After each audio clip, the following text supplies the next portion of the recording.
Good afternoon, everybody, and welcome to this first fireside chat among a series of fireside chats that we at Horwath HTL in India would like to host.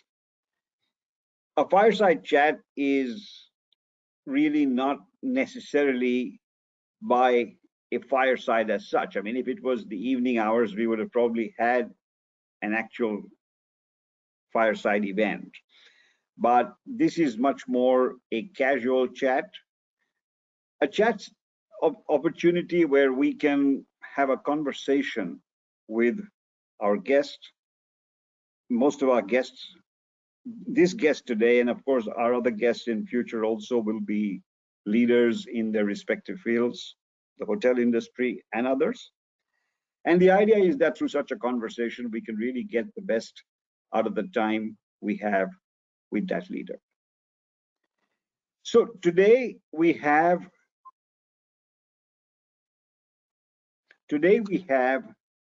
as our first guest, Neeraj Govil.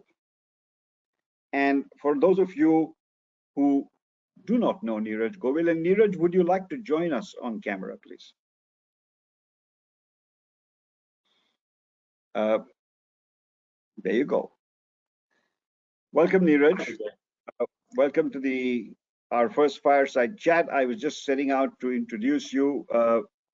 You shouldn't need much introduction, but I'll only do it for sake of form.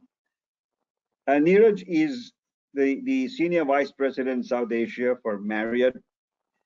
He's got 20 years of hotel experience in India, Australia, Vietnam, Hong Kong, and mainland China.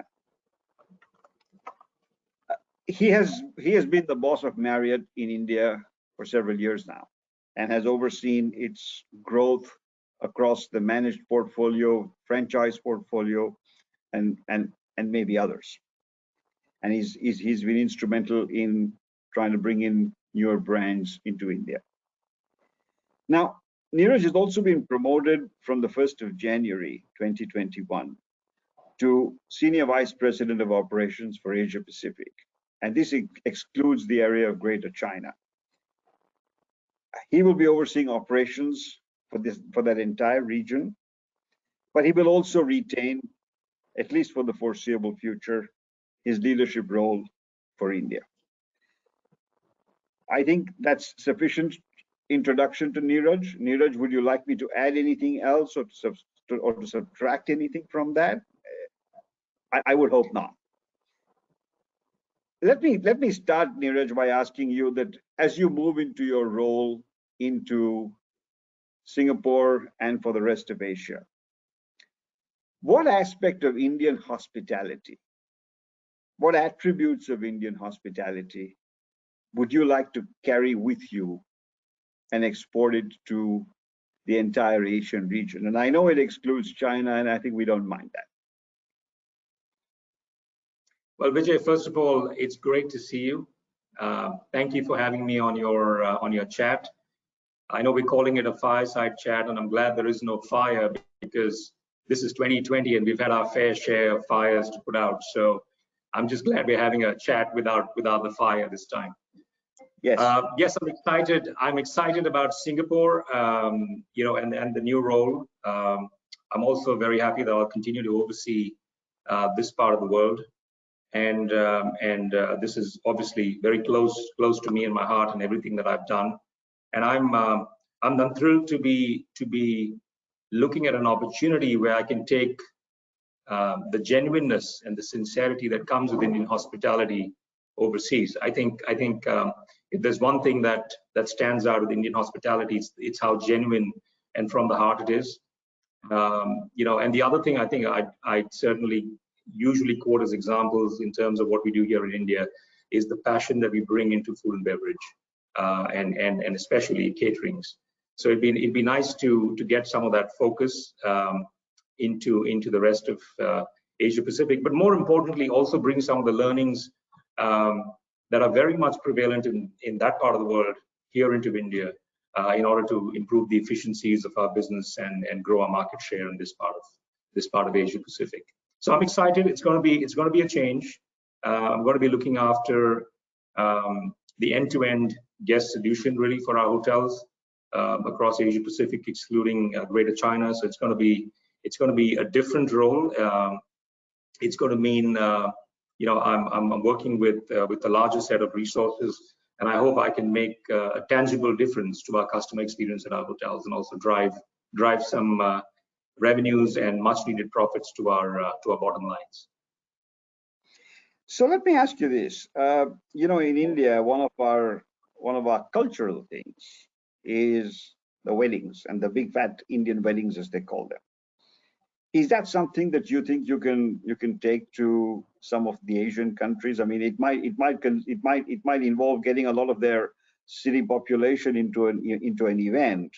But how do you see that translating? And let me also ask you that in a different way. Do you think that the big fat Indian wedding as a concept is going to continue? Do you think it's going to change? It's going to evolve? So you're asking me if the big fat Indian wedding is going to go on a diet, right? And it may probably well be or that, a work from home, or a work from home, or a virtual work from home wedding, or multiple home weddings. But Vijay, that's an interesting one. We looked at the wedding segment about 4 years ago in India and said there's tremendous potential here from a commercial standpoint, but it's also a great opportunity to tap into a segment where there were very few players, at least in the organized sector.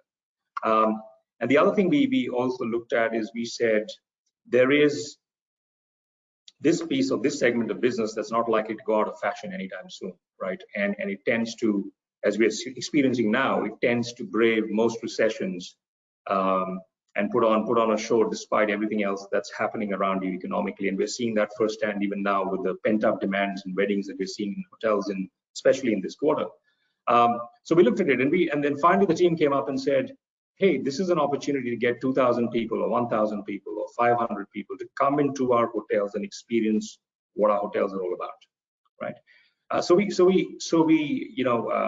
dived straight in. We launched Shadi by Marriott, which we kicked in about 4.5, 5 years ago, and it's gone from strength to strength. And today, weddings has become a key aspect of our business here in India, right? The contribution of share of business has grown quite dramatically over the last few years. Weddings are big business in other parts of the world too. I happen to work in China in a hotel in Shanghai, and prior to that in a hotel in Hong Kong, where we literally did a wedding a day, and usually weddings there are lunch weddings and the occasional dinner wedding, but weddings are big business everywhere. Yes, the numbers may be smaller, but it's significant business. So as a company, we're very, very clear that we want to further this segment and kind of be a preferred partner to our customers and to travel planners and event planners when it comes to weddings. So it's massive business. It's business that doesn't go into recession that easily, and it's something that we certainly see as being pivotal to our strategy across Asia Pacific, not just in India. But tell me, let me take a contrarian view for a moment, and I'm going to stick with this because I think it's important. You yourself stressed the fact that it's a materially relevant portion of your total revenues in several of your hotels. With the younger generation probably changing attitudes slowly and looking for more private events than these big events, do you see 3 years, 5 years, 7 years down the line that the number of these larger events is going to shrink in some way, and there will be maybe more events, but smaller events, which people will want in a, when I say classy way, I don't mean today it lacks class necessarily, but in a different setting, in a more intimate setting. Let me put it that way. Do you see that change happening, or is not something we need to be anxious about? Well, Vijay, I think we were beginning to see the change happen pre-COVID. The change was already coming our way, as you correctly pointed out, with today's generation and their outlook and their preferences. We were already beginning to see smaller weddings, a higher level of curation, a higher level of spend in many cases, lesser number of ceremonies versus the ones that we had before. And that was already a trend we were seeing. We were also seeing another trend, which was the emergence of weddings that were coming in at fairly short lead periods. And our hotels were geared up to that, as were, I'm sure, hotels across the industry. So yes, that's definitely something that's going to probably change. But that's not a bad thing, right? Because you're still big in that segment. It is still going to be an important segment, and it allows you now to drive higher profitability, I guess, from that segment. And it allows you to also preserve inventory for other segments of your business, right? Because you want to diversify. You want to be relevant and playing in all the segments. Because as we've realized again, with everything we've seen and learned now from COVID, you can't put all your eggs in one basket. And we'll have to go with the trends of weddings. Just because weddings are going to shrink in size doesn't mean we're going to opt out of this segment. The segment is still going to be very relevant to what we do as a business. Yes, very, very much so. And from an Indian scale, shrinking may be substantial, but still from an international scale, 250, 300, 400 people is still very large. So I think that fits in. Okay, let's deal with the question of the crisis and its aftermath. I mean, it's on top of everybody's mind, so let's deal with it upfront. What is your expectations for not just 2021? Let's look at a longer period, 21 to 23, let's say 3 years. What is your expectation of business in this period? Okay, so here's the perspective that we'd like to put out. I think first of all, fair to say that travel and tourism was hit first and is likely going to recover the last, right? That's a fair way to put it. And recovery based on which part of the world you are is going to largely depend on the macro fundamentals of the economy, generally speaking. That aside, I think we can all safely assume today, with a sense of optimism, that the recovery now is underway. We've had a quarter of, and when I say quarter, I mean October, November, and December of lift, still well below what it used to be in the past, but it's a step in the right direction. A lot of this is due to pent-up demand that we're seeing largely from leisure travel, and the fact that this is wedding season and this is the festive season, and that is obviously driving a lot of the business into our hotel. So, leisure destinations doing well across the country today. Weddings coming in, and even those smaller numbers, the numbers that are capped, it is good business for our hotels. The larger picture here must include the F&B as well, because in India, it is a massive part of our hotel's performance and business. And we are seeing food and beverage rebound much more strongly. So the recovery compared to 19 in F&B is outpacing rooms at the moment, and that is expected again because your food and beverage clientele is largely local, and they are seeing themselves come to hotels and experience F&B once again. So F&B is recovering better, stronger, and is the opportunity. Now, if you look at 21, Vijay, what I would say here is two key factors here. One is obviously the news about the vaccines. There is obviously the picture around approval, availability, and then distribution of these vaccines, which is going to be critical to how recovery pans out. And then there is obviously the resumption of international travel. That door is pretty much shut at the moment for all practical purposes. And I think when that door opens, we'll get to see resumption in a much larger way. So we see 2021 as the year of recovery. Our outlook is that it's going to be a stepped up recovery in the first half of the year, January to June. We believe that there are going to be parts of the country where we may take a couple of steps back from where we are today, but largely we're going to see incremental steps of recovery portfolio-wise across India, which is a good sign. The second half of the year, we're expecting the recovery to be much more robust. And I say this because, it would be fair to say the news with the vaccine, international travel, MICE starting to come back, sense of confidence around travel and is sort of reestablished. And we'll begin to see some more robust improvements, I would say, and demand coming back in most parts of the country in two. So that's how 2021 is probably going to play out in our from our perspective. 2022 is then going to be about consolidating that. We've lost considerable ground, or we will have lost considerable ground in 2021 on rates.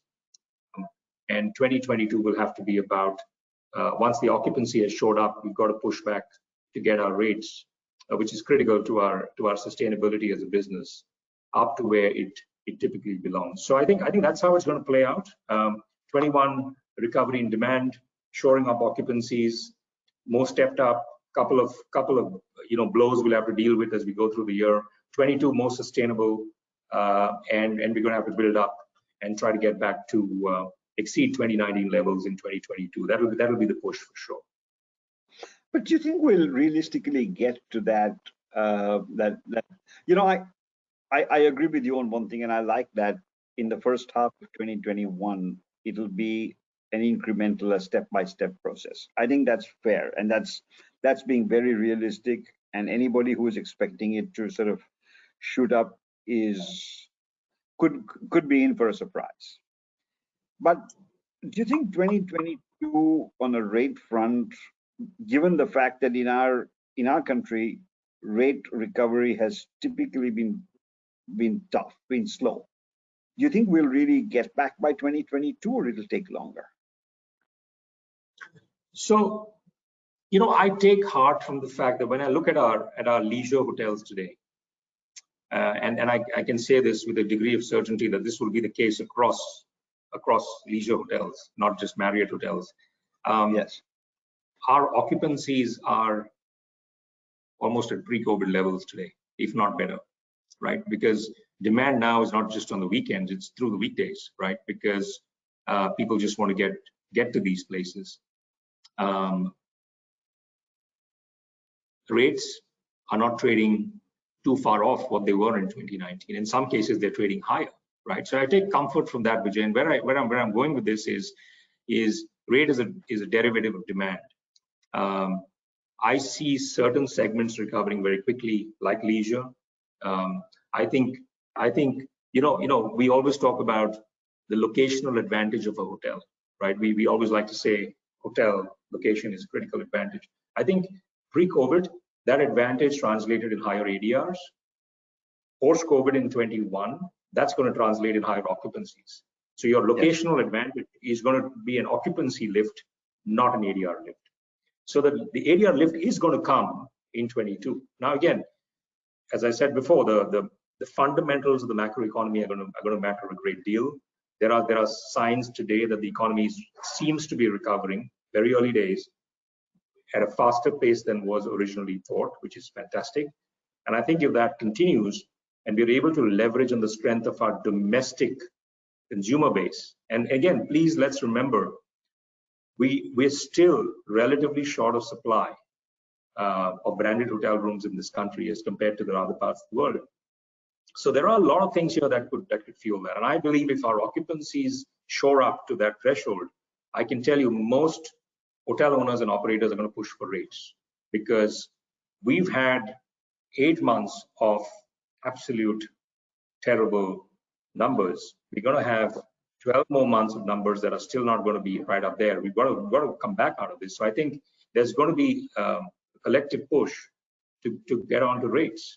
And finally, the other thing that gives me comfort is when you talk to a lot of your travel planners and partners today, they're not talking about cutting corners to drop rates. They're talking about, please give us a safe environment, a sanitized environment.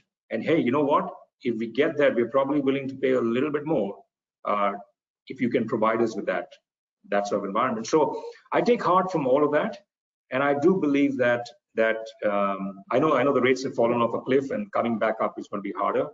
But I think 22 is when we're going to see that, in my opinion.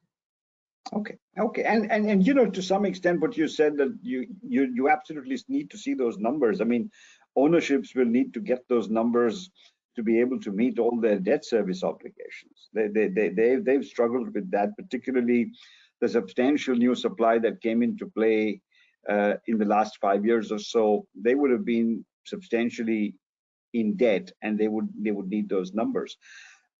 A question related to that. I mean, it may be a benefit on the business, it may be a sad reason for that benefit, but do you see that there would be a reasonable is the wrong word again, a sizable closure of hotels post in the recovery phase, either because of bankruptcies or because the ownerships just don't want to restart the hotels? There's some branded hotels, maybe some good unbranded hotels as well.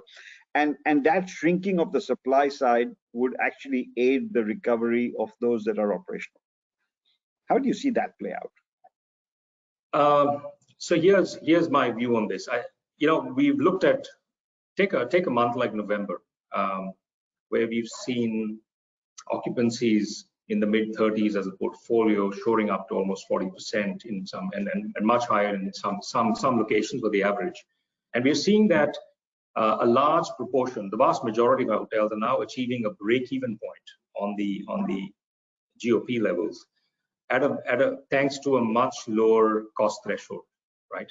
And this is largely due to current contingency measures that are in place.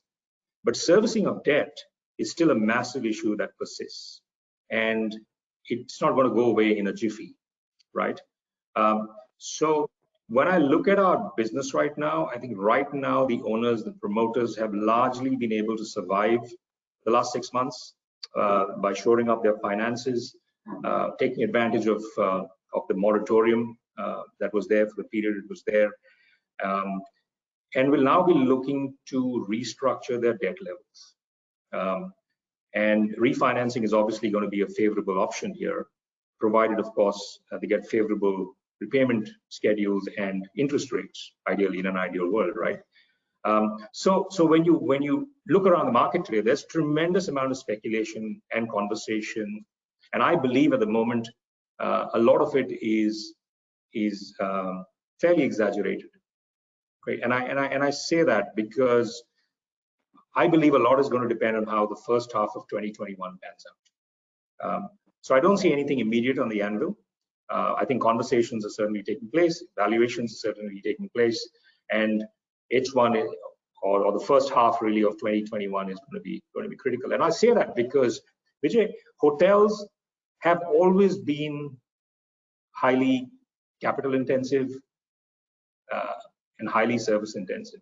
Debt levels were high even before COVID. Yes. Debt levels have not become high today, right?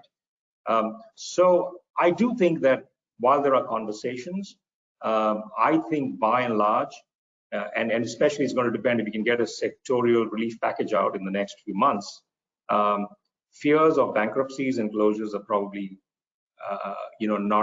not as, again, I use the word exaggerated, I guess, and that's what I feel at the moment. Now, attitude towards other things like rebranding or conversions will probably change, right? And I think that's where there will be probably more movement in the market rather than straight out bankruptcies or closures. So that's how I see this playing out. And again, the first half of next year and any sort of reforms or relief measures that are introduced will be hugely important and critical to any decisions that are made on this subject going forward. I agree with you on the H1 part, because if by March there is a greater positivity into operations, then I think even when the moratorium period ends, there will be people looking for ways to resolve that rather than throw it into the bin. But yeah, and Vijay, the other pieces, we've had, you can see it on the ground, right? There have been a number of our projects that were delayed, that were meant to open. And when COVID came, there was a disruption to that, right? And they slowed down. Some of them were at a complete standstill. whether it was due to breakdown of supply chain, lack of labor, lack of capital, or an owner simply saying, listen, there's no demand right now. Why am I diving into this right now? But today we are seeing significant movement, and many of those projects are back on track. And back on track how, right? I mean, owners are now very aggressive with the timeline of when they want to open a number of these hotels. So that's the reason why I say I think we have to wait and watch. And fears right now, bankruptcy right now today, are fairly unfounded in my opinion. Okay. Do you see new projects and largely the ones that are greenfield at this point, or very early implementation, not the ones that are advanced and that must be completed for them to start becoming operational? But do you see any of those, or a reasonable number of those, actually getting abandoned or pushed back very significantly at this point? You know, I can't point you in a particular direction here. I think it really depends on the financial situation of that particular promoter. There are people looking at this saying this is the perfect time to step up and pace up and accelerate project movement, because now is when demand is low, and when it comes back, I want to be ready and I want to be out there in the market. And we are seeing that in many cases, and there are some where there's a bit of trepidation around where is the industry headed over the next few years. So there's a bit of both, but again, Vijay, nothing too different from what we'd see in the past. And that's why I think, and maybe I'm going on and on about this, but I think 21 first half is going to be critical in setting all those expectations, right? So I'm just hoping, as a hotelier, that the momentum we've had in this quarter, which has honestly been a ray of hope for us, continues unabated, into Q1, which is going to be, which is Jan to March, which is going to be a real litmus test for us to see whether this resurgence sustains and builds up gradually. I think we all feel that from April onwards, things are going to look better, but these next 3 months are pretty important to our business and the future outlook. And I think that's a very strong message, a very positive message that you're giving the industry today, that you're looking at the second half of 21 being more robust. You're looking at 22 being a year of good recovery, and that all on the back of supply not getting really diluted by financial or other events. You're also being positive on the fact that the supply pipeline is not going to get materially diluted by major abandonments or major delays. Yeah, there will be some in the, that will happen, inevitable, but that would have happened even without COVID. I mean, you will have some projects that are announced and that are then abandoned. But I think that's a very powerful message, that things could get back on track well without these external negative factor gains, but without any of those gains. With all of that supply as well, we could still be back in good shape. 22, late 21, 22, 23. I think that's a very positive message for the industry. And Vijay, that's honestly how we feel as a collective unit. I think that's how we feel. There's a certain degree of optimism now, and this is coming from conversations with bookers, with travel partners, with customers, with looking at our PACE reports, looking at recoveries in other parts of the world where we operate hotels, and there is a sense, and especially around this whole piece around our domestic economy, that there's every reason for us to get this message out there and believe in it.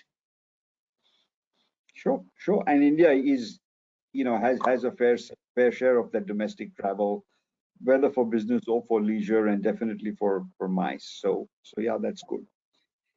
Tell me, in terms of changes, COVID forced changes, but it also gave us some good lessons to learn. What were the good lessons we learned that we should actually carry forward into the future? Yes, I know there's a lot of talk about, yeah, we can have cost efficiencies and all of that.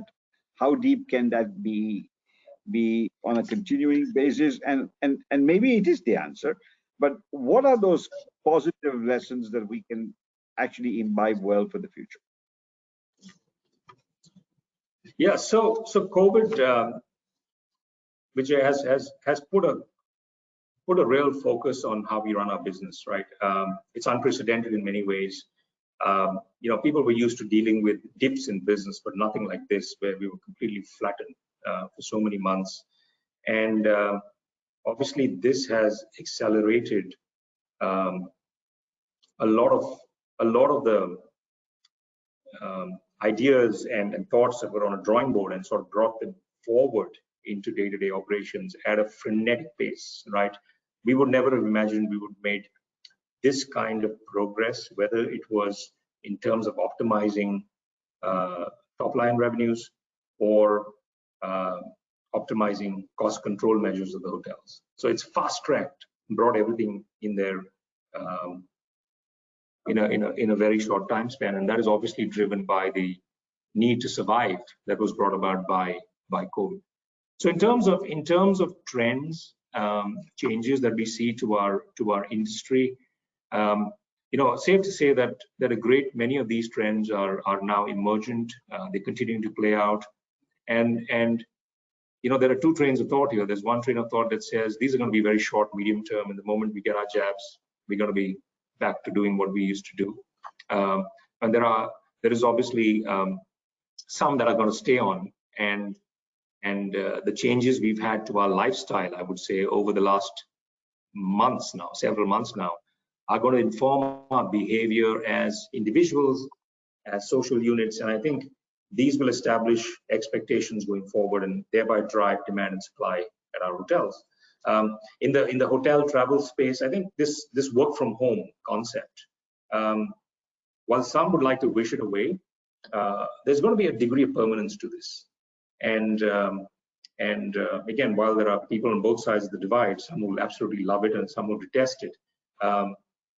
I think this will result in a shorter work week in the office over time, and everyone's going to be fine with it, right? We always had great AV, we just didn't bother using it, and I think now we've all embraced it, adapted it, and we're working with it. This conversation that we're having, we would have probably found a place to together in person and have it, but it's probably going to be just as effective in many ways. So, these are trends. Actually, that is more difficult to schedule because you've got to find people, and then you need to get the audience here. For the audience to come in, it's 1 hour in the afternoon, and that's it. They don't have to step out of their offices or their homes. Sorry, I interrupted you there. Yeah. No, and you're dead right with stuff like this. So working from home is going to get some sort of permanence. I think there's going to be a higher threshold set up for non-essential travel. So I think that's something that's going to play out. We are probably going to be able to see some of this whole contactless piece that we get in hotels right now play out as well. Because what we're increasingly seeing now is customers want to engage with us digitally. They're very comfortable doing it.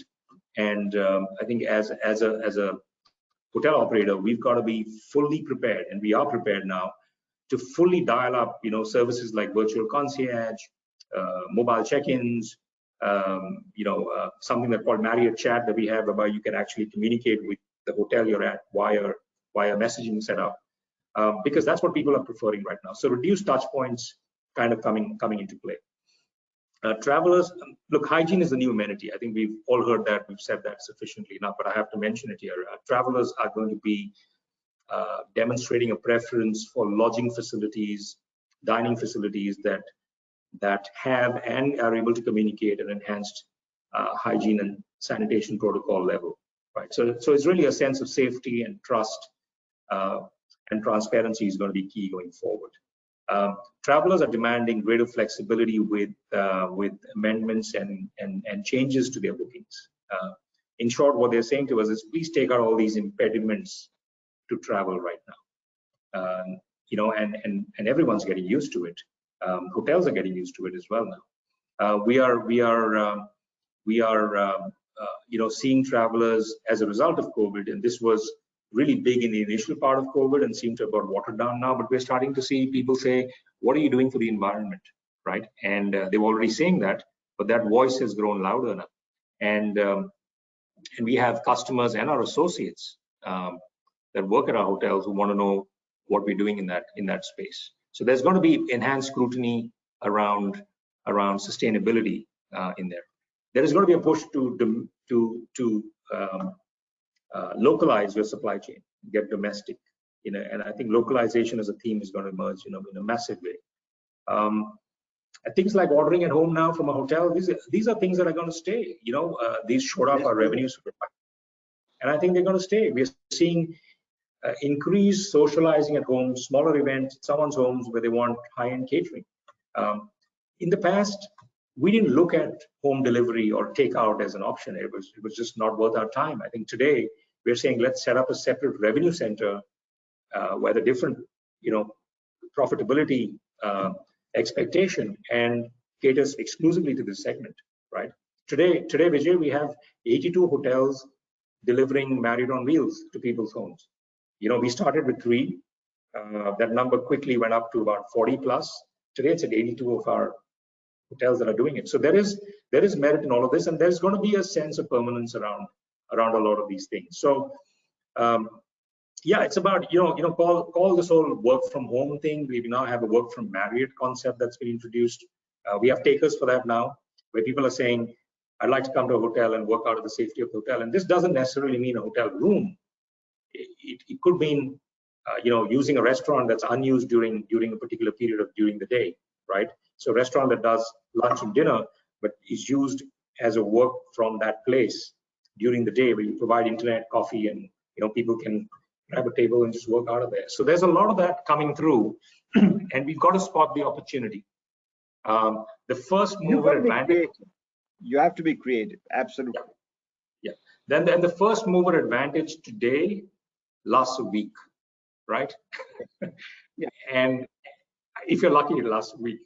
And you've got to be looking out there and spotting that opportunity and trying to maximize it. And I think we've gotten pretty good now at operationalizing some of these concepts and bringing them from the drawing board to the hotels pretty quickly.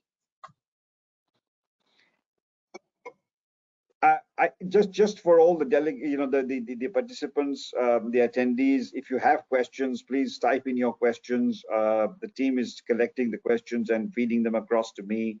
I have a couple of very interesting questions come in, but I'm going to link that up with our conversation as we go forward. I think we talked about the lessons which we have learned. What do you see of the brand? I think I want to move away from the COVID aspects, but maybe it's something that's coming out of COVID, but maybe not out of COVID at all. How do you see the brand landscape playing out in India? So, Vijay, that's an interesting one, right? I think COVID is going to have an impact on the business, irrespective of the brand. The brands are going to have to hold true to their identity, because people connect with brands because of what they offer. But I think now, and we talked about some of these brands, are going to have to continue to stand for what has got them to where they are in the first place. But we're going to have to be smart about it, and we're going to have to make sure that while we retain our promise to the end user, we're also smart about the way that we go about operating in our brands. For example, cleanliness and sanitation is going to come across all brands, irrespective of whether you're playing in the luxury or the select space, right? This should have been part of a brand promise in any case. Cleanliness, hygiene should have been there fundamentally. It's become more focused now because of COVID. Yeah, it's brought scrutiny onto it, right? It's like what happened to hotels after what happened, unfortunately, in 2008. It put a lot of focus on the security aspect of how people enter hotels and leave, and that sort of came through irrespective of brand, right? So any changes that come through are going to come across uniformly through the sector. That are obviously changes, that have been brought about by COVID. So trends, changes to operational standards, etc., are going to come across uniformly. I don't think it's going to change something in one particular brand versus the other. People are still going to want luxury stays. People are still going to want to stay at select hotels, and those standards will continue to remain the way they are. But you think there will be a greater preference for, let's say, select service hotels because of a price advantage versus people, the luxury segment coming back and saying people want that little bit of an exclusive holiday on the one side. Do you see any new brands coming into the Indian market with a different kind of promise, or do you see globally brands sort of gaining, losing position materially? I don't mean minor positions. Um, No, not really, Vijay. I think it's very presumptive at the moment to say anything of that sort and be purely speculative. There was a real focus on health and wellness that was emerging anyway pre-COVID. We were seeing a lot of development on the brand side related to that aspect, because there was a huge demand for that, and I think if anything, that's going to get enhanced. Yes. But I don't see any major changes or new brands coming through because of COVID into our system, at least not at the moment. And again, there is a school of thought that once everyone gets their jabs, things may quickly return to normal. So I think a lot of this is on holding pattern right now, and the future months and years will probably dictate that. So you mean to say that Pfizer and all of those are more important to us than the OTAs at this point? I would think if you look at how the global markets rallied the moment Pfizer and all the others announced their vaccines, and that would give you an indication of the importance of these folks in our lives today. Yeah. I had a client. I'll be honest. I had a client who was talking about a transaction, and this announcement came through, and their investment committee said, "You know what? Mood has changed, sentiment changed. We won't do it. We won't sell. We'll keep it where it is." So it's a question of sentiment. It may not have impacted the hotel operation immediately, but a lot of it is sentiment. And if there is positivity in the mind, that translates very well. Let's move away from hoteliering for a moment, though not entirely, because you are a hotelier. But tell us a little bit about yourself. What made you go into hoteliering? What is your sort of, what drives the passion into hotels? What else do you like to do? Tell us a little bit about yourself. Neeraj the person, not the Marriott guy. So Vijay, Neeraj the person never wanted to be a fighter pilot or a cricketer or any of that sort. I got exposed to hotels in a big way because we lived in Goa, and my dad used to supply a lot of product to hotels, and there were times when we used to send me to go pick up the check, and that involved going repeatedly to hotels and sitting in the finance departments and laying camp there until until he got paid in those days. And so I was fairly hotels were fairly accessible, not just the front of the house but the heart of the house as well. And I got a sense of what this was, and I've always been enamored by hotels. I've always loved hotels as places where people have great experiences, and I've always enjoyed visits to hotels. Even today, irrespective of what kind of hotel it is or what segment it sits in, I truly enjoy visiting hotels. I like everything that hotels stand for. I like staying in hotels, dining in hotels, using the wellness facilities, whatever you want to call it. And I've been blessed that I've got a job that I'm really, in a space that I'm really passionate about, which is hotels and travel. And the job I have today allows me to, or did allow me to travel considerably, at least pre-COVID. I also like the the dynamic nature of my work, right, and the variation of my role, and the fact that I get to work with different brands and different owners and different people, and get to connect with customers who are from a variety of industries and travel. So all of that gives me a high, Vijay, and I also believe that the role I'm in allows me to make a tangible impact on businesses and on people. You know, people forget many times that a big global player like ours is actually a collection of local businesses, which are inherently very local in many ways, right? Local businesses owned by locals, catering to locals, employing locals, and all of that. So it makes me very proud that we've got to where we are here in India, and I like that, and that's what makes me tick about hotels. I think you know. I'll always be affiliated with hotels because I enjoy what they stand for. Hotels are about creating experiences, and people come to hotels to have a good time. People come to hotels sometimes when they're stressed and they have to present at meetings. People use hotels when they want to be more productive. You know, so I just feel it allows us as hoteliers to make a discernible, tangible impact on somebody's life for a moment in that time, and you got to grab that opportunity and do it. So that's what I find exciting. Hotels teach you so much, so much. Yes, they certainly do. And there's a question from the audience. What would you attribute your success to? So first of all, they're telling you that you're successful, but what would you attribute that success to? Well, thank you for that. Look, you know, if you look at the way I've approached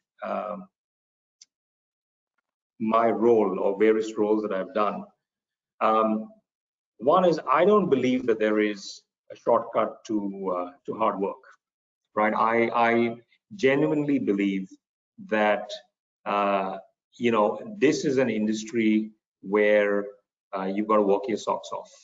The industry demands that, and if you enjoy what you do, then you know, you kind of are able to sort of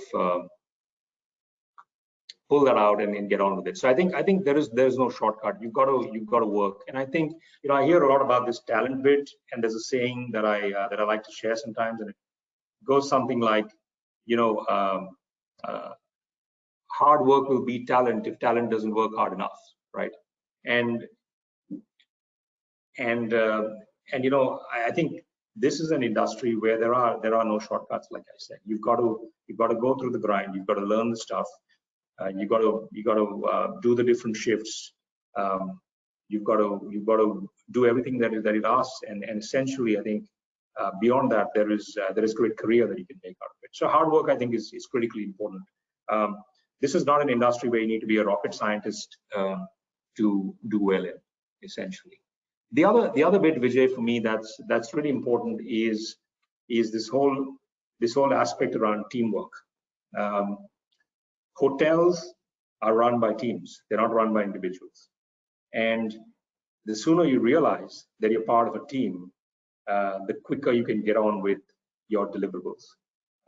So I've always believed in placing tremendous amount of value in hiring the right people, well, attracting and hiring the right people, in making sure that they are trained, they're motivated, and they're empowered, and then letting them loose in terms of going out to do what they have to do and trusting them. And you know, it's very important to create a sense of mutual trust within a team where everyone has their back, right?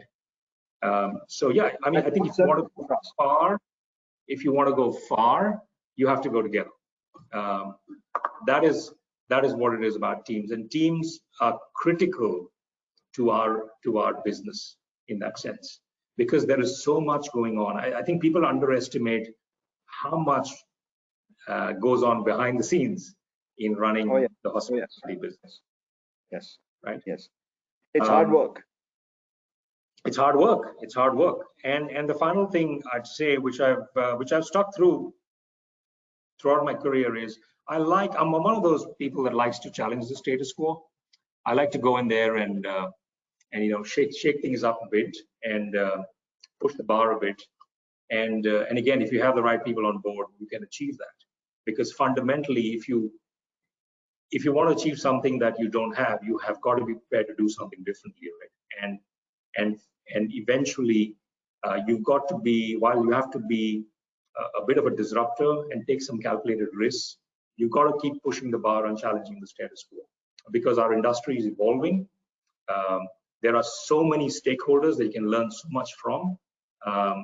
And I can tell you, Vijay, in the 5 years I've spent in India, I have been blessed with the fact that I've learned so much, even from people who at times I may have thought were adversaries. And it just teaches you to put a different lens on how you look at your business and learn from them. So to me, that's really what this business is about. You've got to be tremendously passionate about it too, and really pull it home with your teams.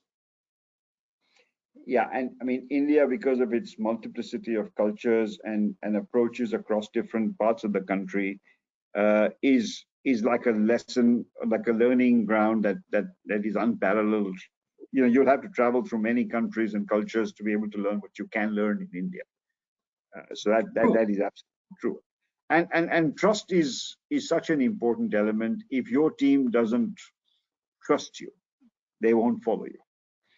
And that's going to certainly be a factor. But we talked about people, and then there's the whole thing about technology and the importance of technology, the relevance of technology. How do you balance the two? The people side, you can't get away without having the people. Absolutely, you need the people, and yet you need the technology. Where is the balance, and is that balance constantly evolving? Yes, I think you put it very aptly. I think that balance has to be revisited time and time again, right? Now, technology is evolving at a frenetic pace, and fundamentally, when you look at our business, our belief is that technology has to be an enabler to the guest experience. I don't think we've got to a stage where people come to hotels and check in because of technology. They come in and check into hotels for a variety of reasons, and technology is meant to enable their experience, aid their experience, better their experience in the hotels. So we've got to keep abreast with technology. I think we have as an industry not really probably done justice to where we could be, and there are many challenges we face in this, right? Because given the size and scale and the number of brands you have and the locations you're in, you want to have a degree of consistency with your tech product across your hotels, because customers expect that. And sometimes getting that consistency across is challenging. The cost to technology today is a challenge. It's different in different parts of the world, and sometimes can pose a lot of challenges in terms of implementation, right? And then the shelf life of that tech, before you know it, before you've achieved full compliance, it's already been outdated in some parts, right? So, Vijay, we've got to simplify technology, and at times as hoteliers, we've got to look at technology through the lens of the guest. What does the guest really want, right? It's like there are hotels where less than 1% of people use the swimming pool in the whole year. Today we say in technology, well, my TV has got to be able to do everything. And you know what, the customer is going to sit on their bed, they're going to watch a TV, and they're going to look at their laptop, and they're going to listen to music all out at the same time. And the question is that really what your customer wants, right? So we've got to make sure technology is an enabler. Technology provides a choice to the consumer. Now, there may be a customer who says, listen, when I'm traveling with my family and I'm on a redemption stay, I want to be received with a great welcome drink when I arrive, and I want somebody to welcome my spouse and kids and tell them how great I am as a customer, and which is why they're here at the hotel. But when I'm traveling on business and I have a presentation to do the next morning, I don't want to see anyone. I want to go straight up to my room and get on with it, right? So we've got to allow the customer to make the choice in terms of what they want to do with that technology. But it is essential to what we do. we can bring about significant improvements to our process, to our costs. We can reduce time lag in our services by using the right technology. And I know a great number of hotels, a great number of companies are making great advancements in this space. But it's also about training. It's also about training the people to use that technology appropriately, right? You have a number of cases whereby tech is installed, hardly ever used, right?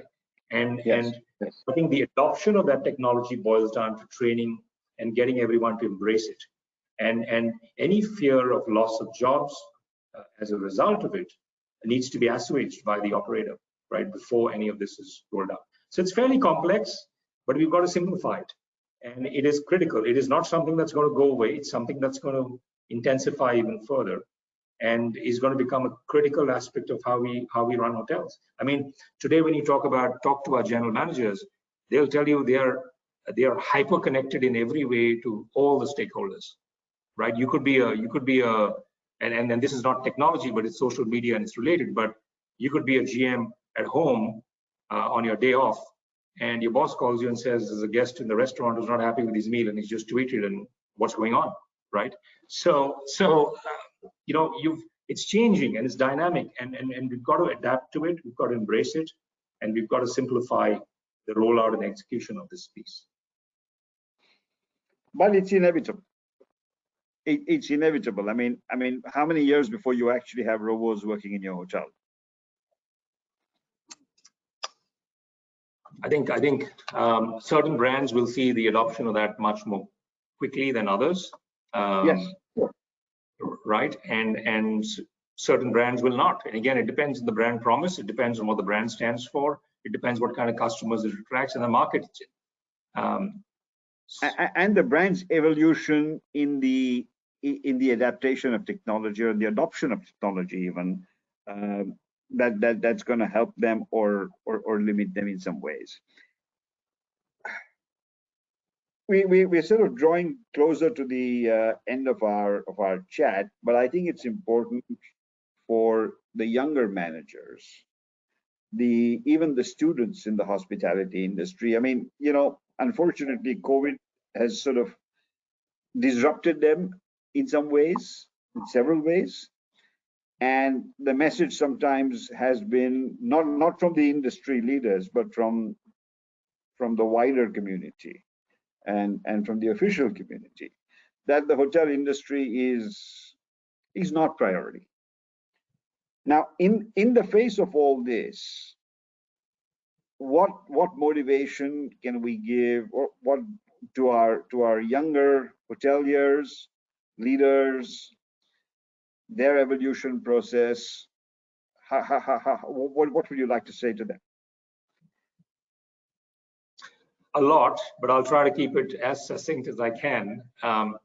So hotels, and I say this repeatedly to people that are just starting out, hotels offer you a phenomenal career. If you're looking for a career, look at hotels, because today the job is extremely versatile. If you love travel, if you love interacting with people, it ticks the boxes.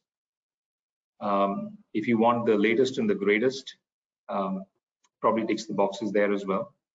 It exposes you to newer trends. It exposes you to travel trends, and you get to meet a bunch of people that do a lot of different things in the world today. So I think they're great meeting places. They help you up your social skills, social etiquette, if you want to call it that. They help grow you and develop you as an individual in many ways. So if hotels are places you like to go visit, then maybe you should look at it. And I've talked a lot about the passion that I have for hotels on that. But today, when I look at youngsters, you know, the one thing, Vijay, that I see uniformly across is the level of confidence. They are super confident, supercharged, super energetic today when you meet the younger team members at our hotel, especially those out of college. And I admire that confidence. right? And usually when I'm talking to them, I basically tell them three things. One, as you get into hotels, patience counts for a lot. You got to get in there and understand that you don't want to become a general manager in 3 years, even if someone makes you one. You may want to take longer to become a general manager, but you want to be a darn good general manager when you get there. And sometimes I sense this degree of impatience, this degree of, if I work for 3 weeks in a restaurant, I know how to operate a successful restaurant.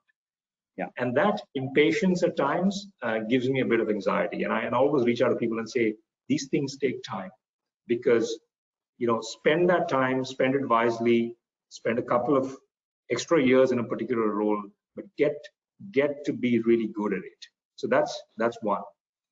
Two, our industry is evolving so quickly that they've got to be students for life, and they've got to constantly look at ways of, just like we upgrade ourselves with our iPhones, we've got to upgrade ourselves as human beings, and we've got to keep abreast of what's going on. And there's so much going on in our industry today. So I always tell them, you've got to spend the time yourself, not necessarily through your company, to constantly upgrade and update yourself. And academically, these upgrades are very, very important. And the final bit I tell them, which I again worry about them sometimes, is you got to be a great listener. I worry today that some of our younger team members tend to express themselves really well, but are a bit slow on the whole listening bit. And I always tell them, like, you've got to make sure you take it all in, and at the age you're in, you got to take in as much as you can. So these may sound to be rather mundane in that, but I think they've got so much going for them. The opportunity in front of them is just amazing. The confidence levels they have are just a treat to see. They're ready to conquer the world, right? And they just got to hone in on some of these other things, and they'll be fantastic leaders in the future. Vijay, they're so smart. They absorb so much so quickly. They're so much well exposed than we were. I mean, Yes. it's almost we lived under a rock. They're super smart, and I think if they just pick up on these few things, they will conquer the world. There's no doubt about it. And we have so many of these folks in our system, and it's just wonderful. And sometimes we bring them through our corporate office, so we get some time here, and then go back to the hotels, right? And it's just, the energy is just fantastic that they radiate. Yeah, and the opportunity that they have with much more than there was in the earlier days in terms of hotels, breadth of hotels, positionings, brands, etc. One last question.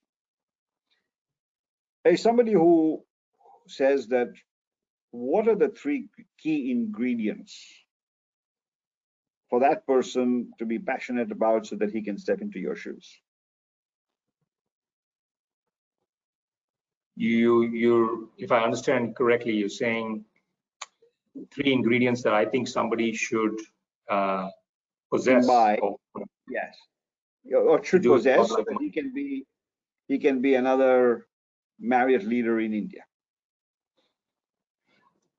All right, so you've got to be able to lift your head above the smoke, cut out the noise sometimes of the day-to-day stuff, and think a little bit long term. And I learned that. I learned that over the time I've been in this job. This job can inundate you with day-to-day stuff, right? And it can bog you down. You've got to rise above that and just look out over the horizon and see what's coming, because that is what you have to do as a leader in order to ensure that your teams are able to deliver in there. So I think that longer-term view, critically important. Number 2, you have to be extremely passionate about ensuring that the 20,000 plus associates that wear our name badge are proud to work for the company. You have to lead from the front and drive those initiatives. We are all about the people and our other stakeholders, our owners, and we've got to make sure that we engage with them and instill a sense of pride in who we are as a company here in India. And I think the third thing is you have to be an excellent communicator. And sometimes that means saying no. Sometimes that means ruthlessly prioritizing, because you can't be everywhere at the same time, and you can't be doing everything for everyone at the same time, or doing everything at the same time. So you've got to be able to communicate that effectively without killing the mojo in the room at times, right? And the jobs we do, we deal with so many different stakeholders that communication becomes absolutely critical. So to me, those would be the three things, Vijay, that will greatly help anyone that takes on a role similar to the one that we're doing at the moment here in India. Fantastic. That, I think those are three, again, very relevant points, and particularly, I mean, not in any order of priority, but the one which you talk about, being able to look over the smoke. I think that is so critical, because in the mass of things that we have today, the volume of communication that's thrown to you, social media, email, and otherwise, one can just get lost in that. So I think that's of the three, again, I'm not prioritizing them. I think that is very, very important. Neeraj, thank you so much for your time. We could have gone on, but ultimately the clock tells us that we need to sort of end this. Hope maybe we'll have an opportunity to pick it up at some time in the future. Thank you for making the time to join me today. Wish you the very best in your career. In January onwards, you'll be away from India in a sense, but you'll also still be linked to India, and you'll be linked to Indian hospitality. So wish you the very best. And for all the participants, all the delegates who've joined in today, a little bit early in the month, but wish you in advance a Merry Christmas and the best for the new year. I really hope and pray that 2021 will be far, far better than the 2020. Yeah. So all the best. Thank you, Neeraj.